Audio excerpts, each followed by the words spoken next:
નમસ્કાર. આજના આ ખાસ વિશ્લેષણમાં સ્વાગત છે. આજે આપણે ગુજરાતના એક એવા પ્રાચીન સ્થાપત્યની વાત કરવાના છે જે ખરેખર અદ્ભુત છે. મૂળ સ્ત્રોતો અને ઐતિહાસિક માહિતીના આધારે 12મી સદીમાં બંધાયેલા ગળતેશ્વર મહાદેવ મંદિરના એક પાસાને આજે આપણે બારીકીથી સમજીશું. તો ચાલો સીધી જ શરૂઆત કરીએ. સૌથી રસપ્રદ બાબત ખબર છે શું છે? પહેલી નજરે તો કોઈ પણ આ પવિત્ર શિવમંદિરને એક કિલ્લો સમજી લેવાની ભૂલ કરી બેસે. હવે સવાલ એ થાય કે આવું કેમ? કારણ કે તેની બહારની રચના એટલી બધી મજબૂત અને નક્કર છે ને કે તે કોઈ સુરક્ષિત કિલ્લા જેવી જ દેખાય છે. પણ હકીકતમાં આ કોઈ લશ્કરી કિલ્લો બિલકુલ નથી. આ તો એક અત્યંત પવિત્ર શૈવ મંદિર છે. આ મજબૂતી પાછળ સ્થાપત્યની એક બહુ જ ખાસ દ્રષ્ટિ છુપાયેલી છે. હવે કોઈપણ ઐતિહાસિક જગ્યાને સમજવી હોય તો તેનું ભૌગોલિક સ્થાન જાણવું બહુ જ જરૂરી બની જાય છે. ખેડા જિલ્લામાં ડાકોરની નજીક આવેલા સરનાલ ગામમાં આ ભવ્ય મંદિર આવેલું છે. અને સૌથી મોટી ખાસિયત એ છે કે આ એ જગ્યા છે જ્યાં ગાલતા, જેને લોકો ગાલતી પણ કહે છે, અને મહી નદીઓનો સંગમ થાય છે. આપણે જાણીએ છીએ કે નદીઓનો સંગમ ભારતીય સંસ્કૃતિમાં આધ્યાત્મિક રીતે હંમેશાથી પવિત્ર મનાતો આવ્યો છે. તો આ મંદિરની સ્થાપના માટે આનાથી વધુ પવિત્ર જગ્યા બીજી કઈ હોઈ શકે? ચાલો એ પણ જાણી લઈએ કે આ મંદિરનું નામ ગળતેશ્વર પડ્યું કેવી રીતે. આ નામ પાછળ મુખ્યત્વે બે બહુ જ રસપ્રદ માન્યતાઓ જોડાયેલી છે. એક તરફ ભૌગોલિક કારણ છે. એવું મનાય છે કે મંદિરની બાજુમાંથી પસાર થતી ગાલતા નદી પરથી આ નામ આવ્યું છે. પણ બીજી તરફ આનો સંબંધ સીધો આપણા હિન્દુ પુરાણો સાથે પણ જોડાયેલો છે, જ્યાં ઋષિ ગાલવ અને જાણીતા રાજા ચંદ્રહાસની વાર્તાઓ આ સ્થળ સાથે જોડાયેલી જોવા મળે છે. એટલે કે અહીં ભૌગોલિક વાસ્તવિકતા અને પ્રાચીન સંસ્કૃતિ બંનેનો સુમેળ જોવા મળે છે. હવે સૌથી અગત્યનો મુદ્દો એ છે કે આ મંદિરનું બાંધકામ ખરેખર એક સ્થાપત્યની અજાયબી છે. આ કોઈ સામાન્ય માળખું નથી. અહીં મધ્ય ભારતની માલવા શૈલી અને ગુજરાતની પોતાની ચૌલુક્ય શૈલીનો એકદમ અદ્ભુત સમન્વય જોવા મળે છે. જુઓ, સામાન્ય રીતે થતું એવું હોય છે કે કોઈ એક પ્રદેશમાં એક જ પ્રકારની શૈલી જોવા મળતી હોય, બરાબર ને? પરંતુ આ મંદિર એક એવું વિરલ ઉદાહરણ છે જ્યાં બે તદ્દન અલગ પ્રાદેશિક શૈલીઓ એકબીજા સાથે એકદમ ભળી ગઈ છે. આ ભૂમિજ શૈલી શબ્દને થોડો વધુ સ્પષ્ટ કરીએ. ભૂમિજ શૈલી એ મધ્ય ભારતના માલવા પ્રદેશની એક બહુ જ પ્રચલિત મંદિર સ્થાપત્ય શૈલી છે. હવે વિચાર આવે કે આ બાબત આટલી મહત્વની શા માટે છે? કારણ કે ગુજરાતમાં આ શૈલીના મંદિરો અત્યંત દુર્લભ છે, ભાગ્યે જ જોવા મળે છે. ગળતેશ્વર મંદિર ગુજરાતમાં હોવા છતાં આ માલવા શૈલીનું પ્રતિનિધિત્વ કરે છે, અને આ જ બાબત તેને ઐતિહાસિક અને સ્થાપત્યની દ્રષ્ટિએ ખૂબ જ મૂલ્યવાન બનાવે છે. હવે આપણે આ મંદિરની અંદરના લેઆઉટ તરફ નજર કરીએ. ગળતેશ્વર મૂળભૂત રીતે એક નિરંધાર પ્રકારનું મંદિર છે. આનો અર્થ શું થાય? સાવ સરળ ભાષામાં સમજીએ તો આ મંદિરમાં મુખ્ય ગર્ભગૃહ છે અને તેની બરાબર આગળ એક મંડપ છે.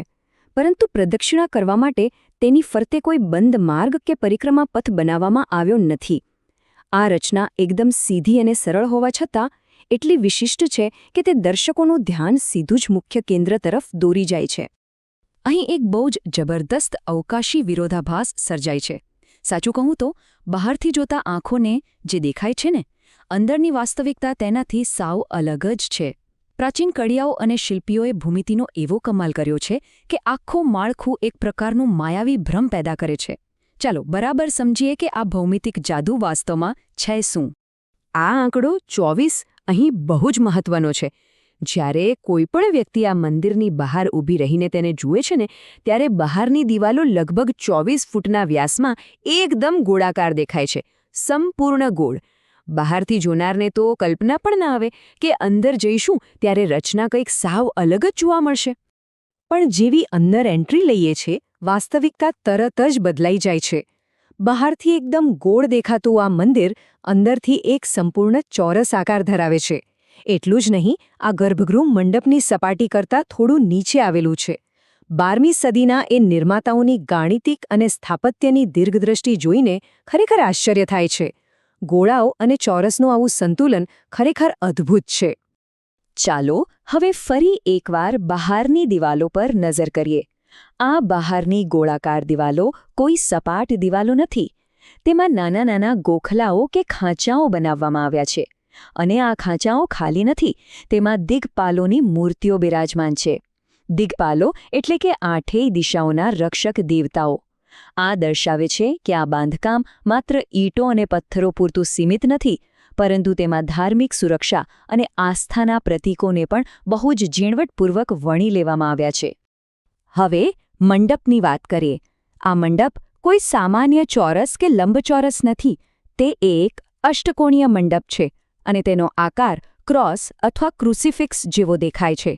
આમાં ગુજરાતના ચૌલુક્યકાળના મંદિરો જેવા કે મોઢેરા અને સોમનાથના મંદિરોની સ્પષ્ટ ઝલક જોવા મળે છે. પરંતુ જે બાબત તેને અલગ પાડે છે તે એ છે કે તેની પાછળની બાજુએ સામાન્ય રીતે 2 ભુજાઓ હોવાને બદલે 3 ભુજાઓ બનાવવામાં આવી છે.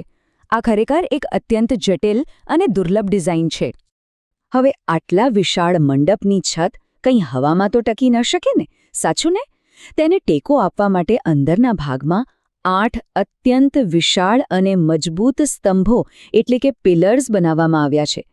આ 8 સ્તંભો જ આખા કેન્દ્રીય માળખાનો મુખ્ય ભાર ઉઠાવે છે અને આંતરિક મંડપને એક અલગ જ ભવ્યતા આપે છે. આંતરિક 8 સ્તંભોની સાથોસાથ બહારની તરફ બીજા 16 નાના સ્તંભો પણ આવેલા છે. આ 16 સ્તંભોની રચના જોશો તો પ્રમાણમાં ઘણી સરળ છે. આંતરિક જટિલ સ્તંભો અને બાહ્ય સરળ સ્તંભોનો આ જે વિરોધાભાસ છે તે આખા મંડપના માળખાને એક પરફેક્ટ સંતુલન પૂરું પાડી છે. અંદરના જે 8 મોટા સ્તંભો છે તેની કોતરણી પર જરા એક નજર તો કરો. આ સ્થાપત્યનું એક શિખર છે એમ કહી શકાય. એક જ સ્તંભમાં નીચેથી ઉપર તરફ જતા ભૌમિતિક આકારો કેવી રીતે બદલાય છે તે જુઓ. પાયો એકદમ ચોરસ છે. મધ્ય ભાગમાં જતા તે અષ્ટકોણીય એટલે કે 8 ખૂણાવાળું બની જાય છે અને ટોચ પર પહોંચતા તે સંપૂર્ણ ગોળાકાર રૂપ ધારણ કરી લે છે. આની સાથે જ સ્તંભો પર પાન જેવું નકશીકામ અને કાઉન્સમાં વામન અને અન્ય આકૃતિઓ કોતરેલી છે. 12મી સદીના એ કારીગરોની કુશળતા જોઈને ખરેખર નતમસ્તક થવાનું મન થઈ જાય. અહીં માત્ર દિવાલો જ નથી, પણ પથ્થર પર કંડારાયેલું આખું એક જીવંત કેનવાસ છે.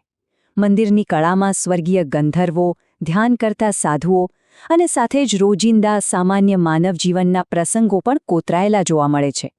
ઘોડા અને હાથી પર સવારી કરતા લોકો હોય, રથ હોય, પાલખી હોય કે પછી કીર્તિમુખ જેવા શણગાર હોય. આ બધું જ જોઈને લાગે કે આ માત્ર પથ્થરો નથી, પણ 12મી સદીના સમાજ અને તેમની માન્યતાઓનો એક જીવંત દસ્તાવેજ છે. ગર્ભગૃહની આગળની દિવાલ પર ભગવાન શિવના વિવિધ સ્વરૂપોની અત્યંત સુંદર કોતરણી કરવામાં આવી છે. મૂળ સ્ત્રોતો નોંધે છે કે સમય જતાં આમાં થોડું નુકસાન પણ થયું છે. પરંતુ તમે જ કહો, શું આ નુકસાન તેની સુંદરતા ઘટાડે છે? બિલકુલ નહીં. ઉલટાનું તે આ ઇમારતની ઐતિહાસિક સફર અને સદીઓ સુધી ટકી રહેવાની તેની ક્ષમતાની સાક્ષી પૂરે છે. સમયની થપાટો વચ્ચે પણ તે અડીખમ ઊભું છે. અને છેલ્લે જ્યારે નજર ઉપર તરફ જાય છે ત્યારે મંદિરનું શિખર જોવા મળે છે. આ શિખર આખી સ્થાપત્ય કથાનું અંતિમ ચરણ છે. અહીં ફરી એકવાર ભૂમિજ શૈલી અને ગુજરાતી શૈલીના તત્વો એકબીજા સાથે એકદમ સુંદર રીતે ભળીને આકાશ તરફ ઊંચે જતા દેખાય છે. આ શિખર જ આ મંદિરને બાકીના મંદિરોથી સાવ અલગ અને ખાસ બનાવે છે. તો આ બધી રસપ્રદ માહિતી જોયા પછી સ્વાભાવિક રીતે જ એક મોટો પ્રશ્ન મનમાં ઊભો થાય. 12મી સદીનું આ એક માત્ર માળખું, પૌરાણિક કથાઓ, માનવ જીવનની રોજિંદી પ્રવૃત્તિઓ અને માલવા તેમજ ગુજરાત જેવી 2 સાવ અલગ અલગ પ્રાદેશિક સ્થાપત્ય શૈલીઓને આટલી અદ્ભુત સહજતાથી કેવી રીતે જોડી શકે છે? ખરેખર આવા સ્મારકો માત્ર પથ્થરની ઇમારતો નથી હોતા, પરંતુ તે ઇતિહાસ, કલા અને માનવ સંસ્કૃતિના જીવંત આંતરછેદો હોય છે. આજના આ વિશ્લેષણમાં જોડાવા બદલ ખૂબ ખૂબ આભાર. મને આશા છે કે આ માહિતીથી આપણા આ ભવ્ય વારસાને જોવાની એક નવી જ દૃષ્ટિ મળી હશે.